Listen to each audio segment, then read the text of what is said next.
Hello আমার প্রিয় বন্ধুরা, শুভ সকাল। আশা করি সবাই ভালো আছো। তো দেখো, আমার এই যে ফুল ফুটেছে দুটো অপরাজিতা, তোমাদেরকে দেখিয়ে দিচ্ছি। ওখানে আর একটা বীজ, আর এই যে নয়নতারা টুকটাক ফুটেছে, তবে অনেক কলি আছে। আর এখানে দেখো ওই যে একটা অপরাজিতা, এখানে আর একটা অপরাজিতা। আর এই যে দেখো কলমির কি সুন্দর ফুল ফোটে, দেখেছো? আর আরেকটা জিনিস, সেটা হচ্ছে জবা।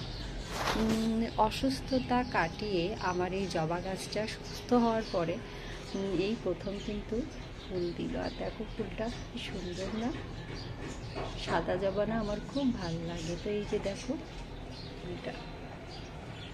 তো যাই হোক বন্ধুরা, সবাই ভালো থাকো, সবাই সুস্থ থাকো, এই কামনা করি। আর সবাইকে শীত যাবার অনেক অনেক শুভেচ্ছা।